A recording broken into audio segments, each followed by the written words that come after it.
yow. tu te rends compte. amul solo. amul solo nañ ay 2S di 2S mooy def yooyu mooy produire yooyu quoi. ay ay ñoom ay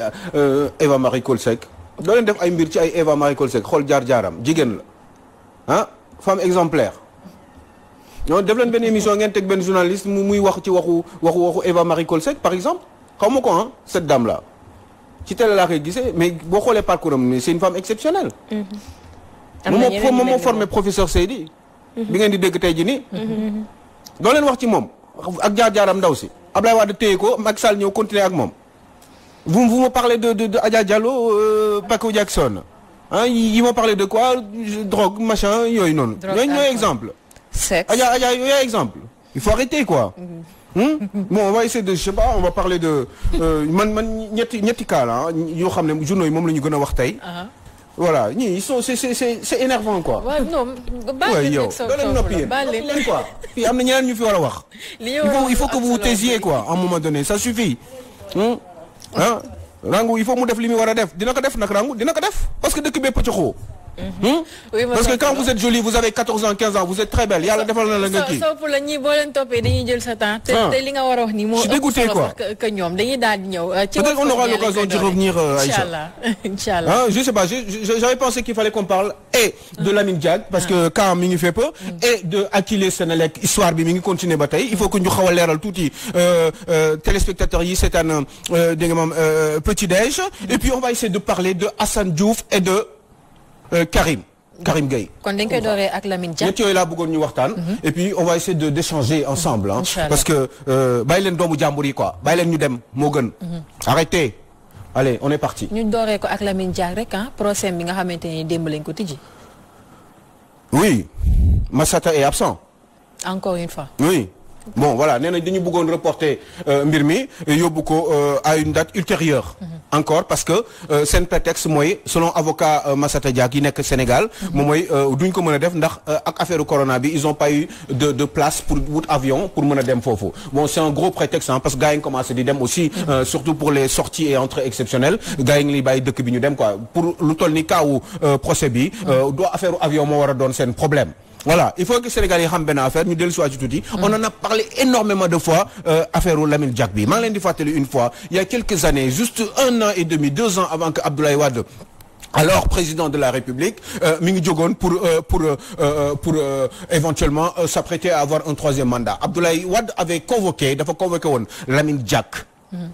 ca palais ba en présence de quelques 2-3 personnalités de ce pays autorités ne ko mu toogloo ko ne ko Lamine dégg naa li ngay def yëpp ci àdduna bi yi ngay def baaxul te di nga ci am problème dama bëgg nga arrêter li ngay def. parce que jot xam nga président da ngay am toutes les informations. fu mu munti jóge ci àdduna bi dañ lay jox quoi. surtout quand c'est capital. bi mu xamee loolu nag Abdoulaye ci la ko convoqué ak ay nitam ne ko Lamine bàyyil li ngay def. parce que di nga ci mës a am problème dama lay yedd nga bàyyi ko en tant que rak mais en tant que président sa autorité ci Sénégal dama bëgg nga bàyyi li ngay def. bon évidemment après ñu werante xaw a am foofu Lamine dem mais Lamine mere. Wade et puis comme dafa tombé woon ne Ablaye Wade dafa bëggoon dégg nga maam un 3e mandat Lamine ne léegi man kii nii di ma xas nii à ce point là di ma yàq yenn yi naka sudul noonu àndutuma ak moom maintenant je vais essayer dem ci yeneen orientation yu bees li mu def moom mooy commencer di jàppale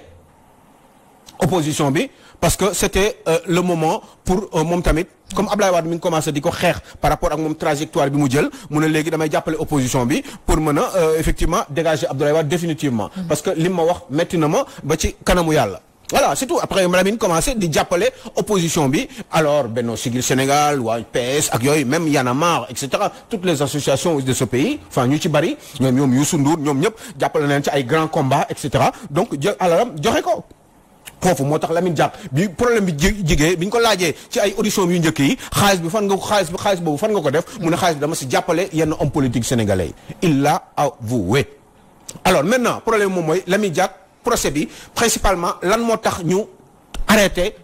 Lamine Diack depuis un bon moment ba tey procès bi après x renvoi démb ñu commencé ko parce que gars yi dañu ne procès bi tout de suite bi procès bi commencé gars yi dañu ne dañuy arrêté dañuy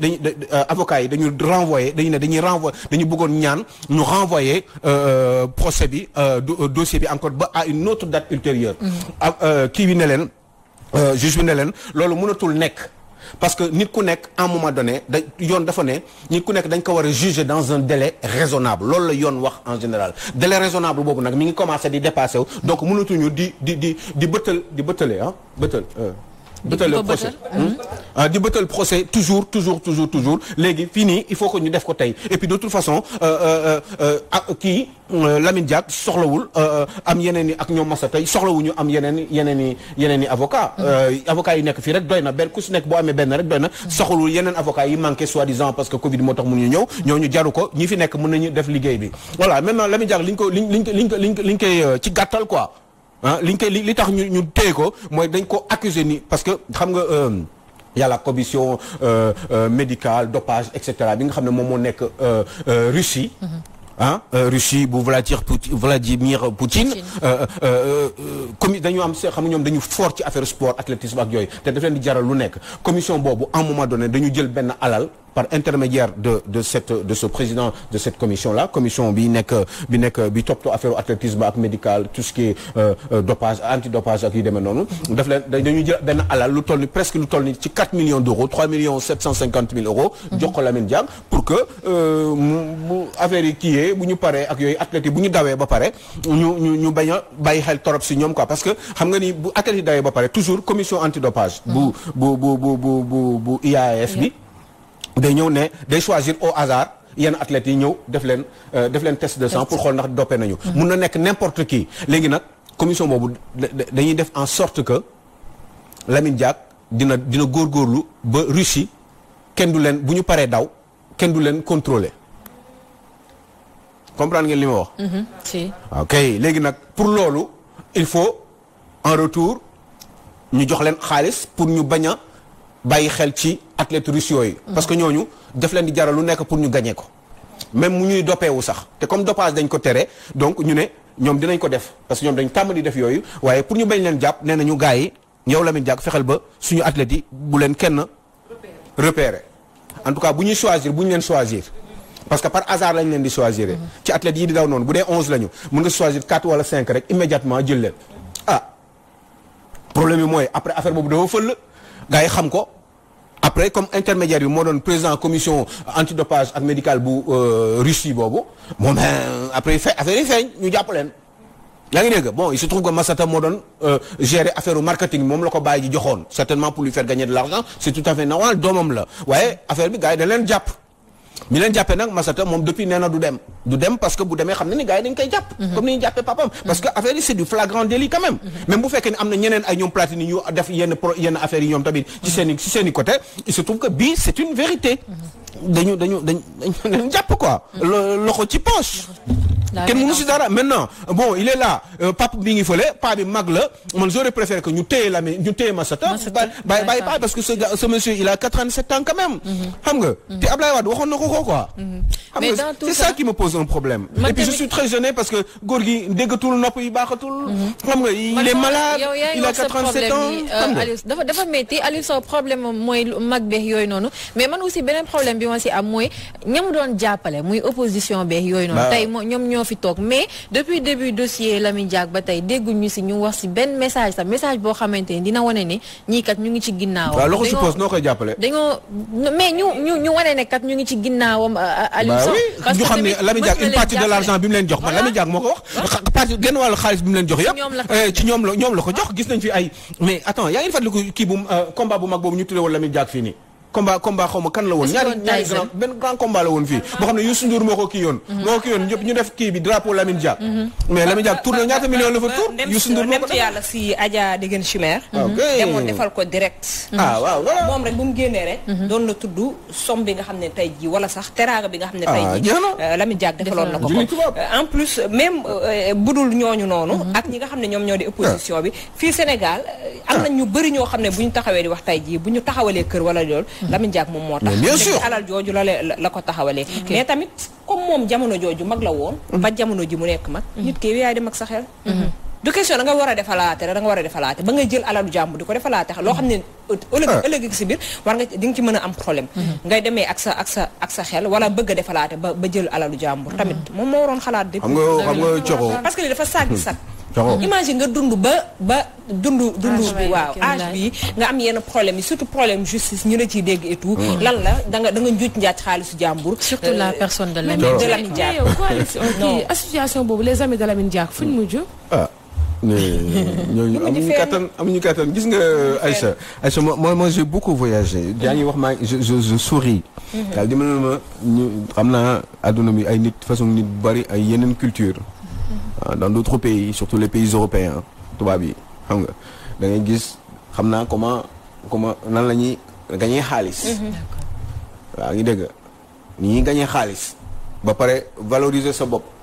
ba pare nga weexal ko ba normal man xam naa gars yi ni ñu koy defee donc je suis très gêné ci kaw Lamine Diack parce que il a 87 ans màgget la dafa war a ñëw fii dafa war a nekk ci ay wet ay ñooñam il est vieux li ko dese théoriquement et physiquement médicalement si je puis dire Aïcha li ko dese bariwul nañ ko bàyyi dimbali quoi circonstance exceptionnelle mais erreur am na parce que li mu def nii gars yu bari ñu ngi koy def am na ñu jàpp am na ñu jàppul voilà ce monde est infecté il y a pas que le Sénégal mais ce monde est infecté defal waaye bu ñu la jàpp c'est ça defal rek mais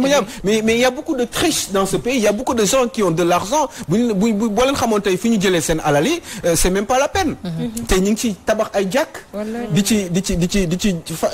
dimbali ay nit ñu feebar di ci mais moralement di si tabax ay jàkk et puis il faut waaye na nga jël rek quoi il faut pas oublier aussi que fële du fii fii ni ñu mën a jàppee benn Bougazelli après ñu ne dafa feebar nañ ko bàyyi mu ñibbi fële duñu xool mag la duñu xool dara la bu doon fii ñu def influence ñu bàyyi la quoi mais yaa yu ne xam nee na Ablaye Wade jàkkaarloon nga moom wax bi foofu la problème ak Ablaye Wade amee ak Lamine Diack c'est dommage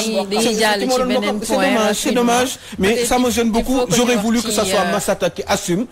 dem tëdd kaso lekk mooni bi après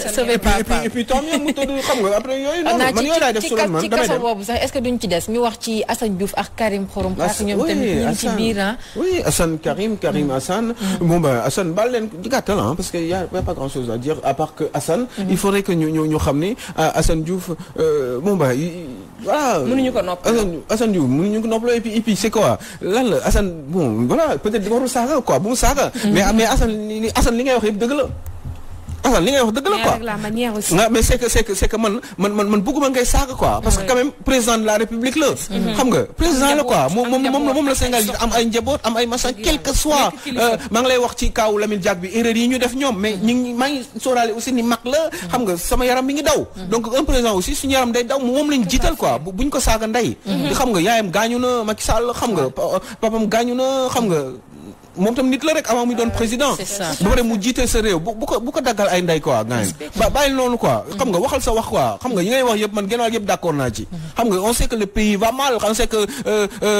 ay numan 3 amul ndox xam nga jigéen ñi je sais tout ça maa ngi dox ci dëkk bi di xam li xew xam nga mais cool quoi xam nga bul saaga booy waxal li ngay wax mais coow du jib bàyyi yooyu quoi bàyyi saaga ndey bi quoi bul dagal bi dafa ñaaw quoi daf ñuy attache daf ñuy kii daal daf may toucher quand on insulte quelqu'un parce que da nga koy attendre demee ni nga jël paaka di lacérer yaram bi en fait on perd naasul quoi bu ko def quoi avec ces insultes là dañuy perdre sympathie bi quoi pourtant dans le fond ñun sénégalais moo wuñu ay wax dëgg di ci boole ay saaga ay kaddu ñaaw ay kaddu yu salte yoo xamante ne même si tu as des raisons sax tu as tort à la fin ay dajal xorom ak ki nga xamul c'est moche il faut pas faire ça mon grand bul bàyyi noonu quoi xam nga métti na trop dëkk bi métti na je comprends li lay métti moo may métti Assane mais bul dagal ndey quoi dinañ lijjanti problème yi yëpp Sénégal dina changer fii parce que dafa am lu ñu tax a jóg dinañ ko changer mais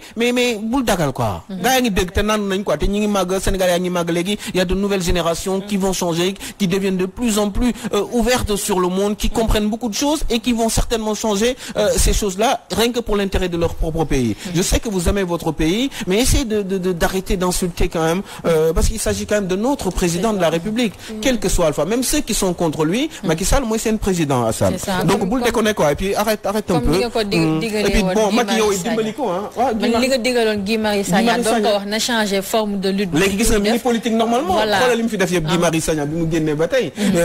il est en train de bien faire son travail pour le pays garçon bravo mais boo fi bul dof lu ba def def ay erreur gars yi tëjaat la après yow nga pertaat ay 3 mois 6 mois xam nga parce que boobaa doo efficace quoi da nga yàq liggéey bi donc bul def yenn erreur yenn marché yi jaru ko li ngay def ni moo ëpp porte à porte gis naa ni ngay dóoree c'est très bien xam nga yaa ngi changé mbir mi te ku ne gis na à chaque fois moom ak Karim Deman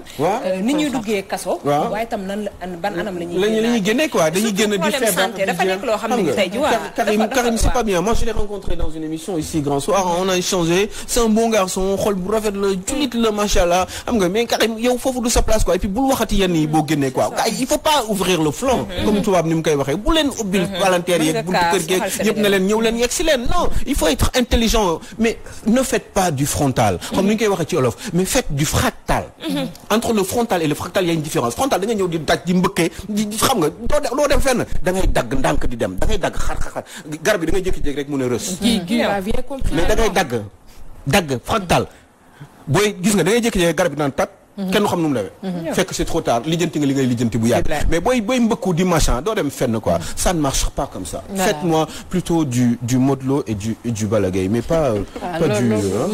ces gros mastodontes qui ne servent pas à grand chose dans la lutte bëggatuñu di leen gis ñu leen di dugal ci bëgguma loolu quoi surtout anam bi ñuy génnee bu ñuy génne seen santé dafay détérioré voilà élément bi c'est quoi en tout cas ñu am jàmm ak salaam comme vous voulez malheureusement jeex na mais suba promesse lañ koy def il faut que ñu dooree ko ak dossier Akile bi inchallah loolu inchallah c'est dommage Aïcha dinañ la invité nga di ñëw non dañ jàpp benn doomu jàmbur di ko sonal nii la benn xale doomu Sénégal sant lii Amadou lii nañ ko bàyyi mu jóor dóoram quoi gars boobu bu yoree moni bi Sénégal lañ koy def bàyyi leen yooyu quoi bu leen fexe leen ba bu leen jox mbir mi Akile dina actualité ci Akile bi maa ngi lay jaajëfal bu baax sa pulo di la jox rendez-vous demain matin inchallah ci malheureusement sa micro sa technique ko bilaay walaay li mu wax noonu yëpp génnul dañ la jaajëfal sa pulo jox la rendez-vous demain inchallah jaajëfal aussi ñi nga xamante ñoom laa bokkaloon plateau bi depuis ce matin ñu indiloon ñu ay thèmes yu am solo ku ci nekk ci sa rubrique nga waxtaan ñu faram fàcc ko macha allah.